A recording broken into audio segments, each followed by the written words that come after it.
Charlie opened her mouth to argue, but this was my price, she wanted to say. But before she spoke, she looked at his face. He had a grim conviction about him. What he was saying mattered very much to him, and he believed it utterly. That's how you sleep at night, she thought with uncharacteristic bitterness. They looked eyes for a moment, but then Charlie sighed and nodded, giving up the challenge. Intellectually, she didn't even disagree with him. Clay sat up suddenly in his chair. So, he said brightly, I think it's a bit too late for you girls to be driving back to that motel. Why don't you spend the night here? We have two more guest rooms. And you can scold Carlton for his little prank in the morning, he added with a grin. Lamar and Joanna showed Charlie, Marla, and Jessica up to the bedrooms, and Jason reemerged as they headed up to the stairs, joining the group as he had never been gone. So Jason and I will take one, Marla said, and Jessica, you and Charlie can have the other. I can stay with Lamar, Jason said instantly, and Lamar grinned widely before he could help himself. Yeah, okay, he said. He glanced at Marla over her brother's head and she shrugged. Take him, she said. Keep him if you want. So that means someone gets her own room, she went on, or we could all stay together. I know everything is fine, but I can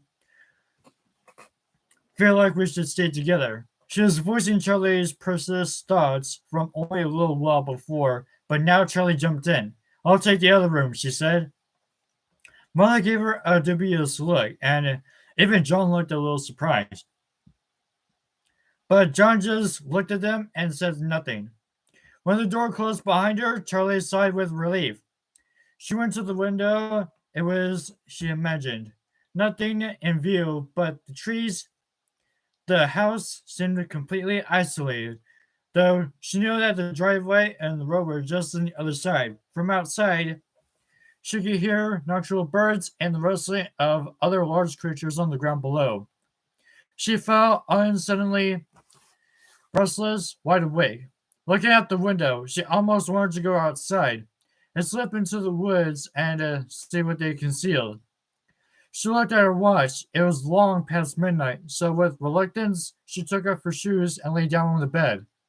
It was like everything else in Carlton's house, well worn, the kind of furniture only owned by people who have been wealthy for generations, whose ancestors could afford things of such high quality that they lasted for 100 years. Charlotte closed her eyes at what she assumed would be a futile effort to find rest, but as she lay there listening to the sound of the woods and Jessica and Marlene gossiping and laughing in the next room, she felt as if they were sinking into the mattress. Her breath deepened and she was soon asleep. She woke suddenly, startled from sleep. She was a little girl again, and her father was asleep in the next room. It was summer, and the windows were all open. It had started to rain, and the wind rushed into the room with great gusts, blowing her bedroom curtains in a frenetic dance and ushering in a fine mist. But that was not why she awoke. There was something in the air, something unshakable that gripped her. Something was very wrong. Charlie climbed out of bed, lowering herself carefully onto the floor before her bed stood Stanley the unicorn, patient and deactivated, staring at her with lifeless eyes. She patted his nose as it gave him comfort, might bring it to her as well. Quickly, she snuck past him, out into the hallway, uncertain what compelled her. She crept into the hallway, past her father's room to the stairs, and ducked down beside the wooden banister as if it opened slats could protect her from anything at all. She held fast to it as she might make her way down to the staircase, letting the tall rail make her take her weight as she avoided the boards that creaked. One by one, she took the steps. It felt like ages, like years might pass before she reached the bottom. And when she arrived, she might be an old woman, her whole lifespan out in the descent of these stairs. At last, Charlie reached the end of the stairs and she looked down to see that she had changed. Her body was no longer small. nightgown clad and barefoot, but her teenage body tall and strong and fully clothed. When she straightened from her fearful crouch, she stood taller than the banister, and she looked around at her childhood home, startled. This is me, she thought. Yes, this is now. Something banged in front of her. The front door was wide open and thudding irregularly against the wall, caught by the wind.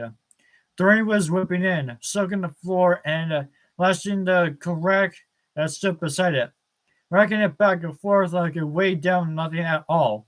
Leaves and small branches were scattered on the floor, ripped from the trees and swept in, but Charlie's eyes went to her old familiar shoes, her favorites. They were placed neatly beside the mat, black patent leather with straps, and she could see the rain pouring inside and ruining them. Charlie stood still for a moment, transfixed, too far for the rain to reach, but close enough for the haze to slowly wet her face. She tried to go to the door and close it. Instead, Charlie walked back slowly, not taking her eyes from the border of the storm. She took a step, then another, and her back hit something solid.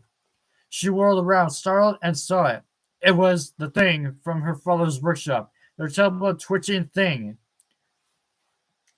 It stood on its own, bent, twisted, and with a narrow reddish canine face and an almost human body.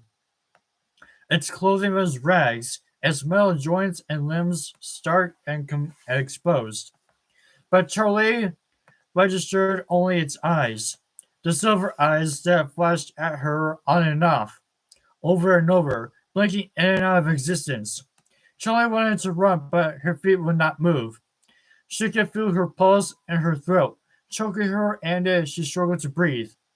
They only convulsed and in slow, jerky motions, and its hand rose up and reached out to touch her face. Charlie drew it and shaking breath, unable to duck away. And then it stopped, the hand only inches from her cheek. Charlotte braced herself, her breath shallow and her eyes screwed shut. But the touch of metal and regular clothes on her skin did not come. She opened her eyes. The thing had gone still. And the silver eyes and its eyes was dimmed, nearly out. Charlotte backed away from it, watching warily, but it did not move, and she began to wonder if it had shut down.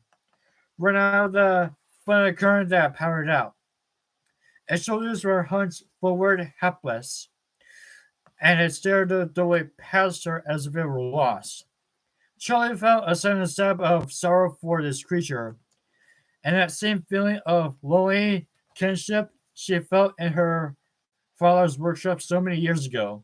Does it hurt? She had asked. She was old enough to she was old enough now to know the answer. All at once, the thing lurched to life. Charlie felt her head go light as if it took an awkward step toward her. Hurling its body forward as if it had suddenly just learned to walk, its head turned frantically from side to side, and its arms jerked up and down with dangerous abandon. Something shattered. It was a lamp. The thing that knocked over a Shamanic lamp and the wound of it bursting into the wooden floor shook Charlie from her stupor. She turned and ran up the stairs, screaming as fast as her legs could carry to her father's door, too scared to even call out for him. As she clambered up the steps, some part of her realized that they were too big, and she was nearly on all fours, tripping barefoot over the hem of her nightgown. She was a little girl again. She realized that in a bursting moment of awareness, and then it was over.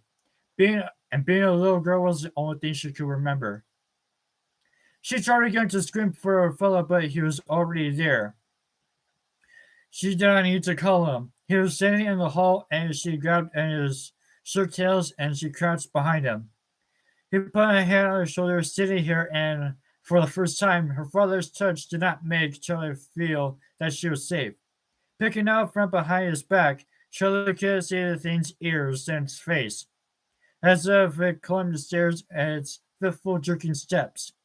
Her father stood calm, watching it as it climbed the final stair, and then Charlie's father grasped her hand and disentangled it, gently forcing her to let him go.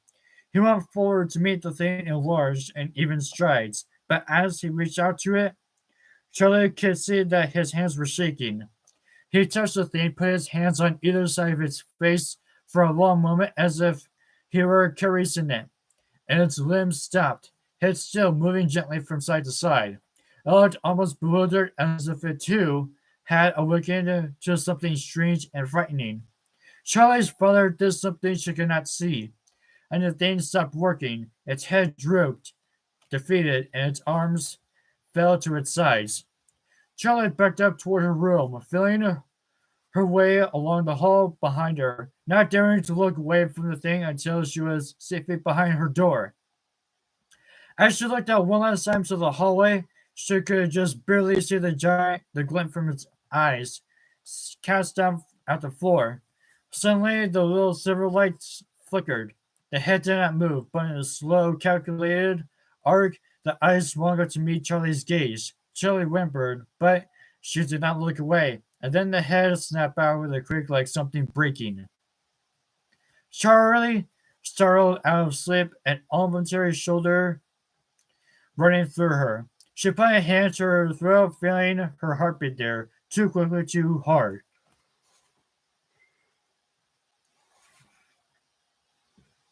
She darted her eyes around the room, putting together where she was one piece at a time. The bed, not her own, the room. Dark. She was alone. The window. The words outside. Carlton's house. Her breath slowed. The process had only taken seconds, but it disturbed her for being so disorientated. She blinked, but the afterburn of the silver eyes was still in her, glowing behind her eyelids as if they had been real. Charlie stood and went to the window, thrust it open, and leaned out, desperate to breathe it into the night air. Did it happen? The dream felt like a memory, felt like something that happened just moments ago. But that was the nature of dreams, wasn't it? They felt real, and then you woke up. She closed her eyes and tried to catch the thread, but it was too difficult to tell what was the dream and what was not. She shivered in the breeze, though it was not cold, and brought herself back inside. She looked at her watch. Only a couple of hours had passed, and it was still hours more until daylight, but sleep felt impossible. Charlie put on her shoes and shuffled quietly through the hall and down the stairs, hoping not to wake her friends. She went out to the porch, sitting down on the front steps and leaned back to look up at the sky. There are traces of clouds and overhead, but the stars still shone through, scattered overhead, uncountable. She tried to lose herself in them as she had as a child, but as she gazed up at the pinpoint lights, all she could see were eyes looking back at her. There was a low noise behind her, and she jumped, reeling to press her back against the railing. John was standing behind her with a startled look into his face. They stared at each other for a moment like strangers, and then Charlie found her voice. Hey, sorry, did I wake you up again? John shook his head and it came to sit beside her. No, not really. I heard you got out. Or I figured it was you. I was awake though. Jason snores like a guy 3 times his size. Charlie laughed. I had weird dreams, she said. John nodded, waiting for her to go on, but she did not. What did people think of my father? She asked. Instead, John leaned back and looked at the stars for a moment, then pointed. That's Casperia, he said, and she squinted in the direction of his finger. It's Orion, she corrected. John, I'm serious. What did people think about him? He shrugged uncomfortably. Charlie, I was a little kid, you know. Nobody told me anything. I was a little kid once myself, she said. Nobody tells you anything, but they talk in front of you like you're not there. I remember your mom and Lamar's mom talking, making bets on how long Marla's new snapdog will stick around. What did they come up with? John said, amused. Your mom was banking on 3 months. Lamar's mom was more optimistic, Charlie said, grinning, but then her face grew serious again.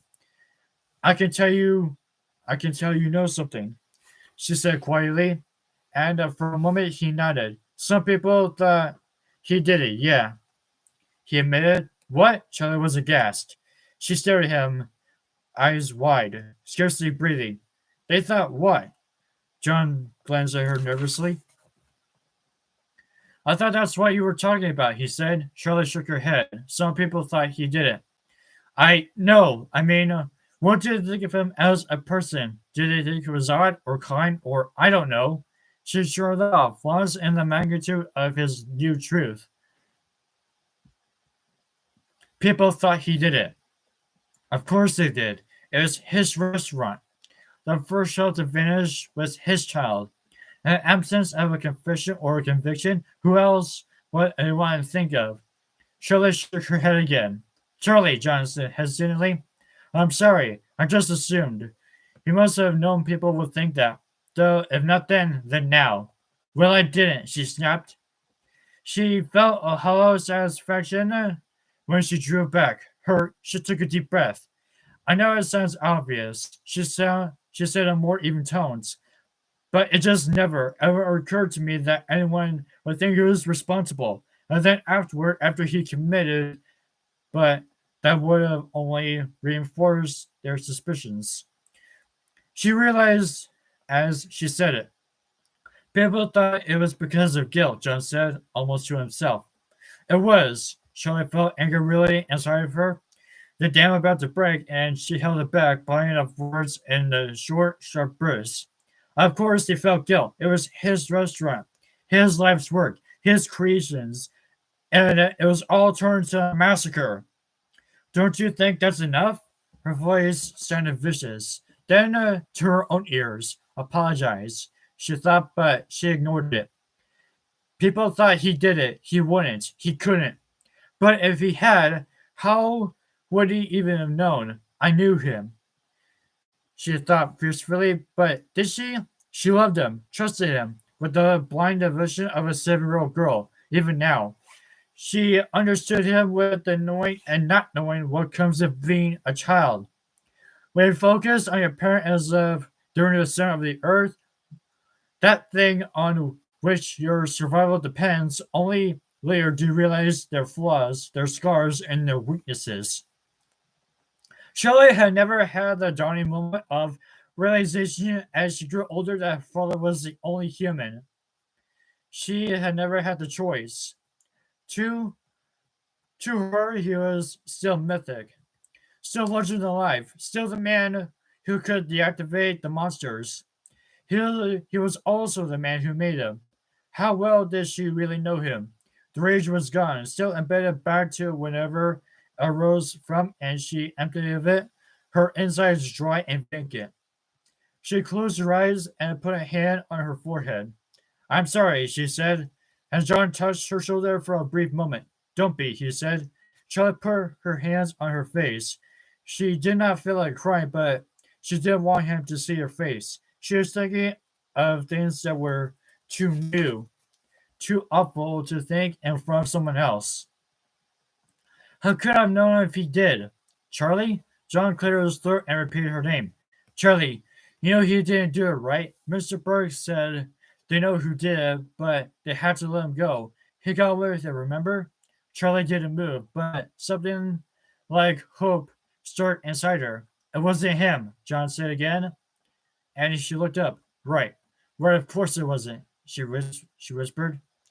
Of course it wasn't him.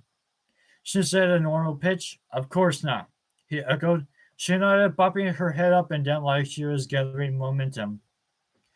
I want to go back to the house one more time, she said. If you want to go, if you want to, well, sorry. I want you to come with me, of course, he said. She nodded again, then turned her face back up to the sky.